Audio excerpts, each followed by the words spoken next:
Et donc là, j'ai eu plusieurs choix. C'était soit acheter une villa et la rénover, soit acheter en société. Est-ce que je fais construire, pas construire? Donc j'ai visité des terrains pour rencontrer des constructeurs, etc. Jusqu'à avoir une opportunité pour faire construire une villa en leasehold, donc de façon complètement légale. J'ai acheté une villa, une chambre, vue mer, en leasehold à Shawanoid. Je sais que la villa va être construite en plus avec les normes européennes. Les villas une chambre, en sachant que vous avez une piscine privative avec vue à débordement et vue mer, elles sont à 145 000. Mais là, de toute façon, il y a tout qui est vendu. 145 000 et vous avez des villas 2 chambres et 3 chambres. Les villas 2 chambres, elles sont à 90. Je continue à évoluer personnellement dans mes investissements en termes de compétences. Parce que déjà, je continue à évoluer là-dedans. Je diversifie mes investissements. Si je veux revendre à partir, imaginons si là, je veux louer 5 ans dans mon retour sur investissement et revendre ma villa, je fais un x2 en 5-6 ans. Aujourd'hui, je reçois Clémence. Clémence est un profil qu'on voit peu sur ma chaîne. C'est une femme investisseuse immobilière et créatrice de contenu. Elle a sa propre chaîne sur YouTube et un podcast qui s'appelle Argent, rien que la vérité, on va en parler. Et surtout, elle est en train de faire construire sa villa à Koh Samui. Elle a bougé de la France où elle avait déjà un portefeuille immobilier et elle a décidé de prendre ses valises et son argent pour investir ici. Et aujourd'hui, on va comprendre pourquoi, comment ça s'est passé, et qu'est-ce qui te fait rester ici, pourquoi avoir fait ce choix. Clémence, bienvenue. Si tu peux nous dire, pour les gens qui te découvrent, qui es-tu? Qu'est-ce que tu as fait? Enchantée, du coup moi je m'appelle Clémence, j'ai 34 ans, donc je suis investisseuse et coach en immobilier en France et maintenant en Thaïlande, ça commence aussi. J'ai commencé mes investissements en 2020, j'ai commencé par de l'investissement locatif, donc moi je suis née en Île-de-France et l'investissement locatif, en fait, je connaissais vraiment rien en immobilier, donc un peu comme je pense monsieur et madame tout le monde, j'ai commencé à regarder des vidéos sur YouTube, puis j'ai pris une formation en ligne et me suis rendu compte que je ne voulais pas vivre en Île-de-France. Donc, j'ai commencé à m'intéresser dans le sud de la France parce que je savais que je voulais vivre au bord de la mer. On est au bord de la mer. Exactement, et c'est pour ça que j'ai choisi cette île, on va y revenir après. Donc, j'ai commencé à investir dans le sud de la France et j'ai commencé avec des immeubles de rapport. Donc, j'ai acheté 2 immeubles de rapport dans le sud que j'exploite en location longue durée, en location courte durée, en location meublée, en location nue également. Et donc, j'ai fait donc, ces 2 immeubles. Après, j'ai acheté un appartement supplémentaire et je n'avais plus de capacité d'emprunt. Donc, après, j'ai continué à faire des investissements avec mes frères pour des opérations d'achat-revente en Île-de-France cette fois-ci. Donc, tu as fait quand même pas mal d'opérations. Ouais, je fais plusieurs opérations. Et en fait, à la base, moi, je pensais que je ne pouvais pas. C'est la France. Au fur et à mesure du temps, je me suis rendu compte, je payais quand même des impôts, hein, même si je faisais beaucoup de défiscalisation avec les travaux. Je me suis rendu compte que je payais quand même pas mal d'impôts. Moi, ça me dérange pas d'être dans un pays et de payer des impôts, mais par contre, ce que j'attends, c'est que quand je suis dans un pays et que je paye des impôts qui sont quand même assez conséquents, on ait du coup une qualité de service qui soit équivalente. Et ça n'a pas été mon cas. On va y revenir sur ces sujets-là parce que c'est ce qui m'a poussé entre guillemets à partir en dehors de la partie fiscale. Et donc j'ai fait plusieurs plus-values en achat-revente avec mes frères et je me suis dit ok, j'ai pas envie de réinvestir ces plus-values en France, donc je vais me diversifier à l'étranger. Et du coup la Thaïlande parce que ça fait 10 ans que je viens là et qu'en fait c'est le seul endroit sur terre où je pense en dehors d'avoir les plages paradisiaques etc. Moi j'ai trouvé une paix ici qui est indescriptible. En tout cas que j'ai jamais eu en France, qui est de mon propre pays. Comment c'est venu cette idée de faire de la création de contenu? Parce que tu es présente sur YouTube et sur Instagram par rapport aussi aux investissements. C'est venu comment? En fait, à la base, j'ai commencé à créer du contenu, mais je parlais pas du tout d'investissement. Donc, j'étais beaucoup plus jeune et je faisais en fait des divertissements. Donc, en fait, ça, c'était vraiment, j'avais, quand j'ai commencé, je crois, 22 ou 23 ans et j'ai commencé à créer des vidéos YouTube. J'avais pas du tout confiance en moi et je me disais, waouh, ce serait incroyable qu'un jour j'ai 1000 personnes qui me suivent, tu vois. En fait, j'avais une amie qui faisait ça et pour qui ça marchait super bien et c'était l'une des premières personnes à faire des vlogs en France. Et du coup, quand je voyais, en fait, moi, je comprenais pas ce que c'était de vlog et je me suis dit, mais attends, si elle arrive à vivre avec ça, moi, je faisais de la photo en amateur, j'avais déjà tout mon matériel, je me disais, ok, si elle arrive à vivre avec ça, moi, j'ai aussi plein d'idées, donc vas-y, let's go, j'essaie de le faire pendant 1 an. Et si en 1 an, j'arrive à avoir 1000 abonnés, je continue et si j'ai pas 1000 abonnés, c'est pas grave, mais j'aurais kiffé. Et t'en as beaucoup plus maintenant. Et en fait, en 1 an, on a eu 10 000 abonnés et en 2 ans et demi, 100 000 et après, en 3 ans et demi, 200 000. Parce qu'après, ça m'animait plus, si tu veux, de faire du contenu de divertissement, donc j'ai arrêté. Ça, pareil, en fait, ça arrive en même temps que je me suis lancée dans les investissements. J'ai arrêté cette chaîne parce que du coup, je me reconnaissais plus dans ce contenu. Pour moi, n'avait pas de sens et n'apportait pas de valeur aux gens. Et du coup, je me suis lancée dans les investissements. J'ai juste continué à parler de mes investissements sur Instagram à la base. Et en fait, j'ai eu plein de questions parce que les gens ils se disaient mais comment elle a fait pour investir dans des immeubles parce que eux, ils voient des immeubles comme les immeubles de Paris, c'est rien. Alors qu'en fait, ces immeubles de rapport, c'est comme des espèces, je veux dire, un peu plus grands que des maisons de ville. En fait, t'as 1 ou 2 appartements par étage. Et en fait, c'est comme ça que j'ai commencé. Donc, j'ai plein de gens qui m'ont posé plein de questions parce que honnêtement, j'ai tout emprunté. Hein. J'ai même pas, sur tous mes investissements locatifs, j'ai mis 8 000 euros d'apport. Ok, en tout. En tout. Pour faire toutes ces opérations, Ouais. parce que t'as eu recours à l'emprunt. Ouais, et pour moi, c'était vraiment important. Parce que ça, faut pas le négliger, c'est qu'il y a plein de points à critiquer en France, on va y venir, je pense. Mais le gros joker qu'on a en France par rapport aux autres pays, c'est qu'on a le levier bancaire, un levier d'enrichissement. Et pour moi, il était hors de question que j'ai la force sans alors utiliser le levier bancaire au maximum. Pourquoi tu as choisi la Thaïlande pour investir après ou t'expatrier finalement? Parce qu'il y avait d'autres choix peut-être. Ouais, en fait, j'ai pas choisi la Thaïlande pour investir. Je me suis juste dit, ok, bon, c'est arrivé à un stade où je me suis sécurisée financièrement en termes d'investissement. Je suis pas en train de dire qu'avec les investissements, je génère 10 000 euros par mois. Mais en tout cas, avec mon profil, j'ai été au maximum de ma capacité en avec mon levier bancaire. J'ai fait mes opérations d'achat-revente où j'ai dégagé mes plus-values. Et en fait, en continuant les opérations d'achat-revente comme ça, il aurait fallu que je monte une société de marchand de biens, chose que je n'avais plus du tout envie de faire, d'ouvrir des sociétés en France, parce que pour moi, c'est vraiment ce opinion personnelle. Lourdeur fiscale, L'entrepreneuriat en France, t'as pas levé des millions, c'est du suicide. Et c'est mon opinion. D'accord. Pourquoi? Parce que du coup, j'avais avec ma chaîne YouTube une entreprise du coup qui fonctionnait quand même correctement, mais avec des hauts et des bas. Et ensuite, après, je me suis diversifiée pendant le Covid sur une société marketing. Et du coup, j'étais community manager et en fait, je formais aussi ceux qui n'avaient pas les moyens d'avoir une community manager à créer leur propre contenu. Et même comme ça, en fait, j'ai découvert la facette de l'entrepreneuriat en France avec toutes les places qui s'en suivent. Mais ça m'a dégoûté de l'entrepreneuriat en France, donc je n'avais plus envie en fait d'alimenter un système dans lequel je suis retrouvée. Donc tu as décidé de... Voilà, donc j'ai décidé tout simplement de ne pas ouvrir d'autres entreprises et en fait, je me suis dit, ok, je sais mes plus-values et maintenant on diversifie parce que je pense que d'avoir tout son patrimoine en France, c'est pas forcément sécure. Comment on voit que la situation économique est en train de dériver. Donc en fait, j'étais en mode, j'ai gardé mes investissements locatifs en France. Là, je vais les garder parce que j'ai des super taux dessus et des super rentabilités. Mais je voulais pas continuer à investir. Je me suis dit, maintenant, on va diversifier pour sécuriser aussi. J'avais pas forcément prévu à la base de forcément investir en Thaïlande, mais je voulais être en bec, comme je t'ai dit. Okay, ouais. Et je me suis dit, je vais arriver ici, je fais mes plus-values, je vais commencer par investir dans une résidence principale. Et c'est pas passé comme Tu voulais investir dans une résidence principale? Ouais, je voulais investir dans une résidence principale ici, mais en fait, quand je suis arrivée, je me suis vite rendu compte que le droit immobilier en Thaïlande est quand même très différent du droit immobilier en France. Et finalement, c'était pas la bonne stratégie, mais j'ai quand même fait mon premier investissement et ma première construction en Thaïlande. Quand tu dis ici, on est à Koh Samui. Oui. Tu as réalisé ton opération à Koh Samui, tu vis à Koh Samui. Oui. Pourquoi pas ailleurs, Bangkok, Chiang Mai, Ouais. Pattaya? Alors après, ça c'est vraiment un choix. Hein. Moi, comme je t'ai dit, je voulais vivre au soleil au bord de la mer. Oui. À Bangkok, il n'y a pas la mer. Je n'aime pas les grosses villes. Et je trouve que Koh Samui, c'est le pont intermédiaire entre les petites îles et les grosses villes. Koh Samui, c'est une île qui est moyenne. Vous avez quand même de très bonnes infrastructures, de très bonnes écoles, de très bons hôpitaux pour les expatriés. Et je suis pas partie sur un tête en me disant allez, on part à l'aventure et on verra. Si, je suis quand même partie à l'aventure parce que je suis partie toute seule avec mon chien. Mais T'as toujours ton frère? ouais, bien sûr, j'ai toujours mon chien. Mais pour moi, c'était vraiment important de faire les choses correctement et de façon réfléchie. Et du coup, je me suis installée, je pense, à mon sens, en Thaïlande, sur l'île où les infrastructures sont les meilleures, qui est quand même suffisamment grande pour pas s'ennuyer, où il y a pas mal d'activités. Enfin, pour moi, ici, que vous soyez entre amis, seul, en couple, en famille, il y a de tout le monde au niveau des activités, que ce soit pour sortir en soirée, que ce soit pour faire des activités pour les enfants, en couple, pour avoir des endroits romantiques, etc. Donc je trouve que c'était le bon compromis. Et justement, tu viens d'en parler, investir, s'installer dans un pays qu'on ne connaît pas, avec une culture différente, une langue qu'on ne maîtrise pas, et un aspect juridique totalement différent, c'est pas trop compliqué. Et comment tu t'y es pris? Tu t'es fait guider? Comment ça s'est passé par rapport à ça? Pas du tout. Voilà. En fait, je suis arrivée, donc là, moi, ça fait un peu plus d'1 an maintenant que je vis ici. Et en fait, j'ai découvert un peu au fur et à mesure. Alors, de par aussi mes réseaux, il y avait quand même des personnes qui me suivaient sur les réseaux, qui vivaient ici, donc qui m'ont aussi que j'avais pu rencontrer, qui m'ont donné. Grâce à ta conseils. communauté, tu avais Ouais. déjà quand même des supports, des contacts. Voilà, j'avais quand même quelques contacts qui étaient ici, qui m'ont expliqué un petit peu comment ça se passait. Moi, j'ai très vite compris que si tu voulais investir ici 100% en étant propriétaire comme en France, sans limite de durée, il fallait investir dans un condo, en fois une quota.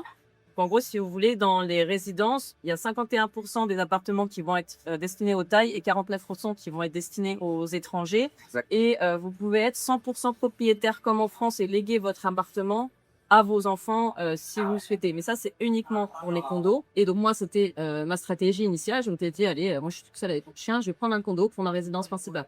Sauf que les condos n'acceptent pas les chiens. En tout cas, Certains, mais c'est rare. pas à Koh Samui, en tout cas. Ah, d'accord. Pas à Koh Samui. À Bangkok, beaucoup plus facile de trouver, mais pas à Koh Samui. Et donc, ça a remis ma stratégie en cause complètement. Du coup, je me suis dit, ok, bah, je peux pas faire ça. Donc, qu'est-ce que je fais? Est-ce que j'achète un condo et je le loue? Donc, du coup, je me suis dit, je vais le louer, mon condo, et du coup, ça va me faire une rentabilité locative. Et avec cette rentabilité locative, je vais louer quelque chose pour moi et mon chien. Sauf que, bah, en fait, la rentabilité sur les condos est éclatée au sol. En fait, sachez qu'ici, vous ne pouvez pas faire de la location, enfin, légalement, normalement, vous n'avez pas le droit de faire de la location courte durée avec les condos. Vous devez louer, si vous louez votre appartement, vous devez louer au minimum 30 jours. Donc, si vous voulez être dans les clous et être carré, en fait, vous pouvez pas vous dire, je vais louer mon appartement sur Airbnb ou sur Booking ou autre plateforme pour moins de 30 jours. Du coup, les rentabilités sont vraiment très basses parce que sur les condos, le prix de négociation avec le vendeur quand vous êtes en foreign quota est très faible parce qu'en fait, bah, toutes les personnes, s'ils veulent investir en étant 100% légal et propriétaire comme en France, veulent investir dans des condos en foreign quota. Et du coup, il y a beaucoup de demandes pour très peu d'offres, en tout cas à Koh Samui. Et du coup, la négociation est très faible. Donc, vous avez très peu de marge de négociation pour une rentabilité qui est quand même assez faible. Je pense que les condos en foreign quota, si vous voulez venir vivre à Koh Samui dans votre investissement, c'est une bonne stratégie. Moi, je pouvais pas le faire parce que du coup, j'avais mon chien. Mais par contre, pour la rentabilité locative, les condos à côté des villas, c'est éclaté. C'est ça, Voilà. surtout ici. Donc, les villas sont beaucoup plus rentables. Et donc là, vous avez plusieurs possibilités. Donc, moi, j'étais confrontée à se dire, bon, bah, ok, faut que j'investisse dans une villa. Ça, c'est un investissement intéressant. Et donc là, j'ai eu plusieurs choix. C'était soit acheter une villa et la rénover, soit acheter en société, soit acheter en lease sur 30 ans. Est-ce que je fais construire, pas construire? Donc j'ai visité des terrains pour rencontrer des constructeurs, etc.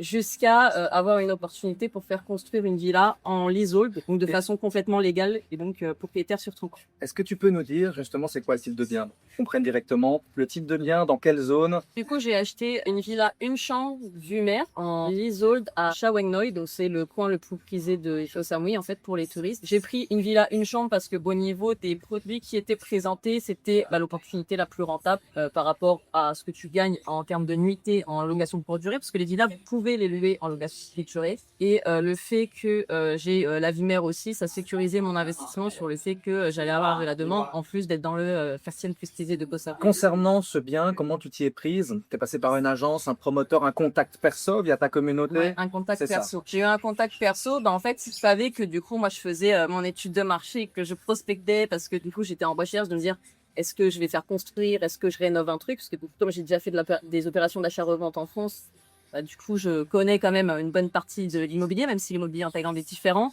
Donc, je me suis dit, s'il y a des gens qui n'y connaissent rien, qui arrivent en Thaïlande et qui font construire leur villa, il y a aucune raison que moi ce soit pas possible que je puisse le faire. Sauf que en ayant visité énormément de choses, alors après parce que j'ai peut-être aussi l'œil professionnel, hein, en ayant visité énormément de choses, je me suis rendu compte que ici c'est clairement le Far West et même au niveau des travaux, il y a de très très grosses dingueries qui sont faites et j'avais pas envie finalement au fur et à mesure de prendre le risque de investir les plus-values que j'avais mis du temps à gagner en France pour finalement me faire arnaquer ou me faire ou tout simplement me retrouver avec des travaux éclatés au sol, etc. Donc, ce qui s'est passé, c'est que j'ai un de mes contacts ici qui me suivait du coup sur les réseaux et qui du coup lui a développé son agence et son entreprise de construction ici, qui a rentré un très gros terrain du coup à Cha Weng Noi, avec la vue mer, et du coup qui me contacte pour me dire, écoute Clément, je suis en train de rentrer un gros terrain.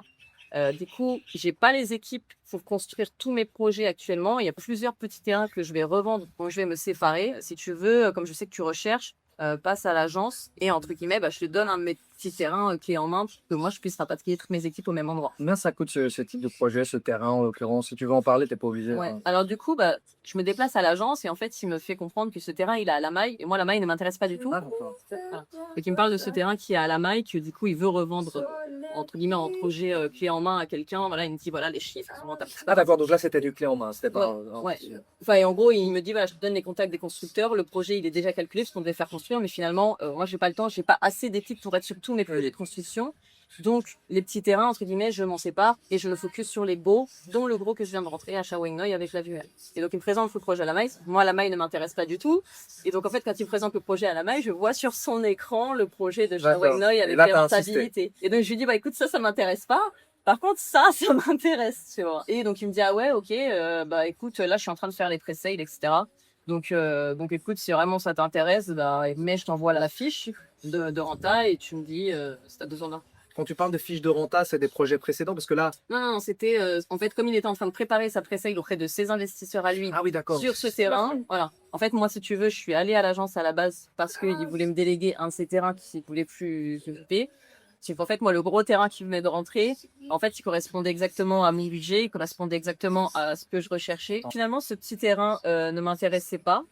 Et ce petit terrain ne m'intéressait pas. Et du coup, j'ai décidé de me... Enfin, voilà, je lui ai dit, moi, par contre, ça me correspond parce que c'est dans le quartier que je recherche, qui est le plus Koh Samui, où il y a la vue mer. Au niveau budget, du coup, ça rentre avec moi ce que je peux investir.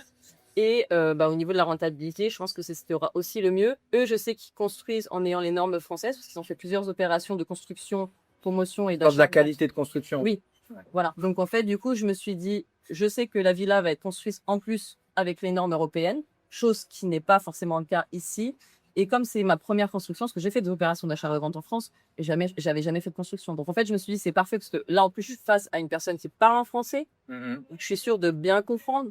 Je sais que du coup, je peux aller voir aussi les chantiers qu'ils ont déjà fait. Je connais la qualité qui va être précisée. Et en fait, je sais que ça va me permettre aussi d'apprendre moi-même au niveau de la construction pour ma première, pour éviter des erreurs. Parce que même si je construis par moi-même, je n'ai pas la prétention de dire, tu fais ta première construction, il y a forcément des choses où tu vas manquer d'expérience au début, et où il y a peut-être des problèmes même au niveau de ce que les artisans ils peuvent faire, que tu vas passer à côté. Donc en fait, ça a été aussi pour la sécurité que je suis passée du coup avec eux. Et au final, au prix où ils me l'ont proposé, de toute façon, je pense que par moi-même, dans ce secteur-là, j'aurais jamais pu avoir quelque chose. Bah, et si tu veux bien le dire, c'est quoi les prix alors pour ce type de bien dans cette zone-là? Ouais, donc pour ces types de biens, les maisons, les villas une chambre, en sachant que vous avez une piscine privative avec vue à débordement et vue mer, elles sont à 145 000, mais là de toute façon, il y a tout qui est vendu. 145 000 et après, vous avez des villas 2 chambres et 3 chambres. Les villas 2 chambres, elles sont à 90 et les villas 3 chambres, elles sont à 440 440 000. euros. Ouais. Il y a quand même une grosse différence. Ouais. C'est beaucoup plus grand alors. Oui, c'est beaucoup plus grand. Ok. Et pourquoi tu voulais pas? Parce que tu as dit, non, moi la maille, ça m'intéresse pas. Pourquoi tu voulais spécifiquement cette zone? Parce que je trouve que la qualité de la population française, à la maille en tout cas, j'ai beaucoup de préjugés, justifiés ou pas. En fait, vous avez plusieurs quartiers à Koh Samui. On va dire que donc vous avez Chaweng. Chaweng, c'est vraiment le quartier touristique, là où il y a la fête, etc. Vous avez Bang Krak, c'est là où je vis actuellement. Bang Krak, c'est le quartier entre guillemets, on va dire, de digital nomade. Vous avez du coup après plus Boput, Mainam, qui est entre entrepreneurs et famille, je dirais. Et la maille après, vous avez famille, retraités et on va dire escrocs français. J'ai l'impression que les escrocs français sont tous plus ou moins à la maille. Et donc en fait, j'ai pas forcément envie de me mélanger avec cette partie de la population. Moi, j'ai envie de rester dans mon coin, faire mes trucs de mon côté. Je sais que les Français qui vivent à la Maille, qui vont voir cette vidéo, ils vont m'insulter dans les commentaires, mais c'est pas grave.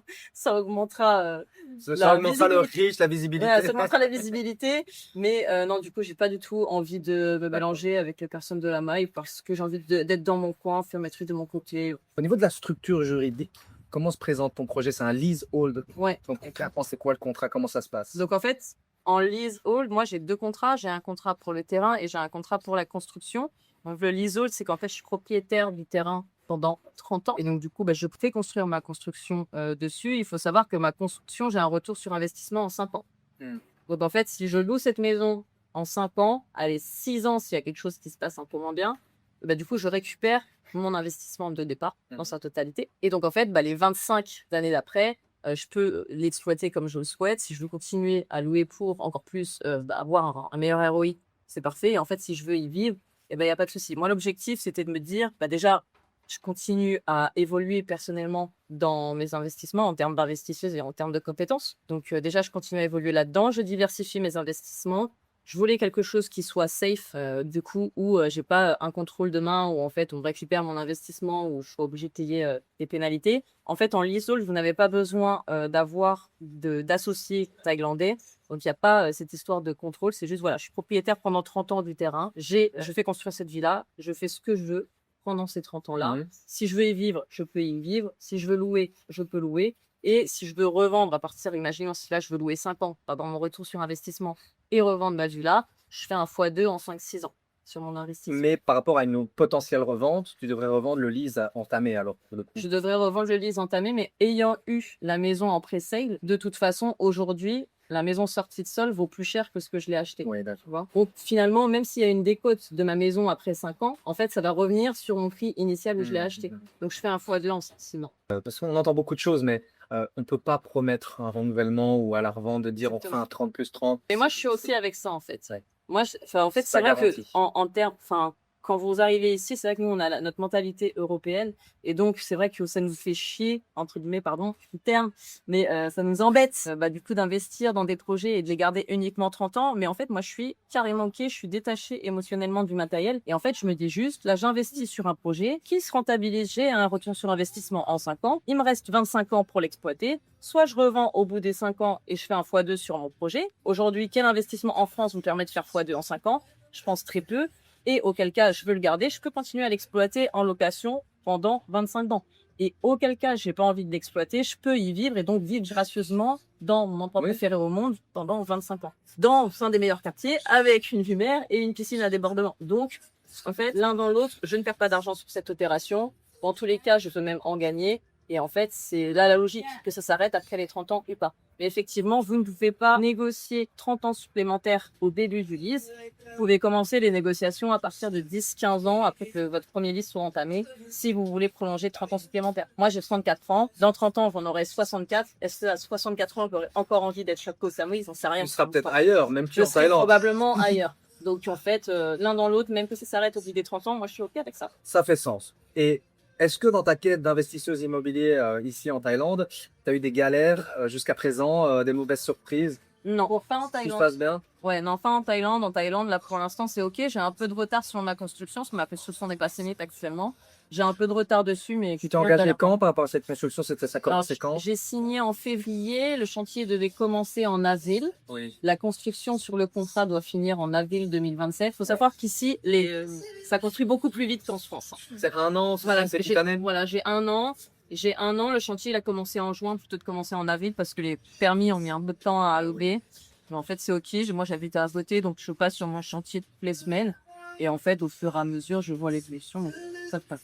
Ça prend plus ou moins une année. Vous pouvez négocier dans votre contrat de construction des compensations par journée de retard. Alors, ça dépend quel est le projet, quel est le constructeur avec qui vous allez investir. Mais vous pouvez avoir, alors moi, j'ai là une chambre, je crois que c'est 500 bahts par jour de retard. Et après, ça dépend. Si vous êtes sur une 2 chambres, ça peut être 1000. Sur une 3 chambres, ça peut être 2000. Ça à négocier avec votre constructeur au moment de la signature du contrat.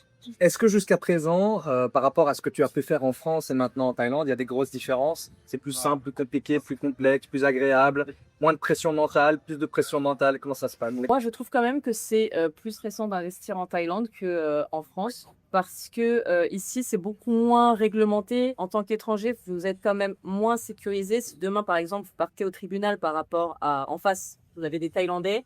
Il est très rare, il peut y avoir des exceptions, mais il est très rare que les étrangers vont avoir raison. Mais s'ils en font, vous pouvez avoir raison. Bon les amis, je suis sincèrement désolé, je suis obligé de faire la fin de cette vidéo dans la voiture. Nous avons eu de gros problèmes techniques au niveau de l'enregistrement, de la vidéo et du son. La vidéo a dû être coupée également au niveau du lieu. On ne pouvait pas terminer la vidéo.